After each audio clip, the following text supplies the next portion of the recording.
প্রিয় দর্শক বন্ধুরা, উঠে আসছে এই মুহূর্তের জন্য মাসের শেষে একটি জরুরি খবর, ব্রেকিং নিউজ।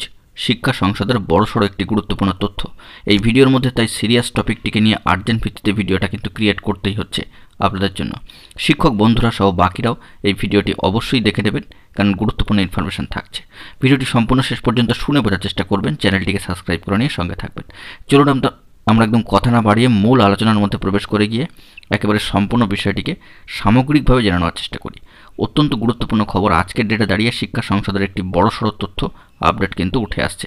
কার্যত একেবারে মে মাসের শেষ প্রান্তে এসে এই জরুরি তথ্যটি কিন্তু বেরিয়ে আসছে। বন্ধুগণ, যে বিষয়টি জানা যাচ্ছে যে বাংলা, ইংরেজি সহ একাদশের প্রথম ও দ্বিতীয় ভাষার সমস্ত বই ওয়েবসাইটে আপলোড করছে উচ্চ মাধ্যমিক শিক্ষা সংসদ। শিক্ষা সংসদের বড়সড় তথ্য উঠে আসছে। ছাত্রছাত্রীদের অর্থাৎ শিক্ষার্থীদের সুবিধার্থের জন্য এই ভাষার বইগুলি পিডিএফ আকারে আপলোড করা হবে, এরকমটাই কিন্তু জানা যাচ্ছে। বৃহস্পতিবার এই বিষয়টি জানাচ্ছেন সম্মানীয় সংসদ সভাপতি অর্থাৎ শিক্ষা সংসদ উচ্চ মাধ্যমিক শিক্ষা সংসদ সভাপতি সম্মানীয় চিরঞ্জীব ভট্টাচার্য মহাশয়। সংসদ একাদশ ও দ্বাদশের বাংলা, ইংরেজি সহ সব ভাষার বই ছাত্রছাত্রীদের বিনামূল্যেই দিয়ে থাকে। একাদশের অন্যান্য বিষয়ের বই বেরিয়ে গেলেও ভাষার বই কার্যত এখন স্কুলে পৌঁছে পাঠানো কিন্তু এখনও পর্যন্ত যায়নি। সামাজিক গণমাধ্যম সূত্রে এমনটাই উঠে আসছে। এদিকে 10ই জুন থেকে গরমের ছুটির পরে স্কুল খুলে যাচ্ছে। সেমিস্টার পদ্ধতি কিন্তু চালু। সেক্ষেত্রে সেমিস্টার পদ্ধতি চালু হওয়ায় অনেক স্কুলেই একাদশে ভর্তির পর অনলাইন পঠন পাঠন শুরু হয়ে গিয়েছে। কিন্তু মুশকিলের জায়গা এটাই যে ভাষার বই না থাকার কারণে সমস্যা হচ্ছিল শিক্ষার্থীদের। বিষয়টি নিয়ে শিক্ষক ও শিক্ষানুরাগী ঐক্য মঞ্চের পক্ষ থেকে সংসদের কাছে আবেদন জানানো হয়েছিল। সংসদের পক্ষ থেকে বইগুলো পিডিএফ ফাইল করে আপলোড করা হবে বলে জানানো হয়েছিল।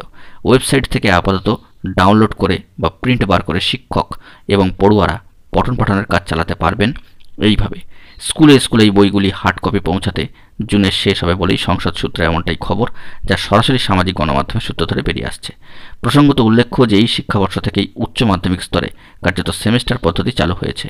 একাদশ এবং দ্বাদশে দুটি করে মোট 4টি সেমিস্টার। একাদশে প্রথম সেমিস্টারটি হওয়ার কথা নভেম্বর মাসে। সেমিস্টার পদ্ধতি চালুর কারণে ভাষাসহ প্রতিটি বিষয়ের পাঠ্যক্রমেই আমূল কিন্তু বদল আনা হয়েছে, এমনটাই সামাজিক গণমাধ্যম সূত্রে উঠে আসছে।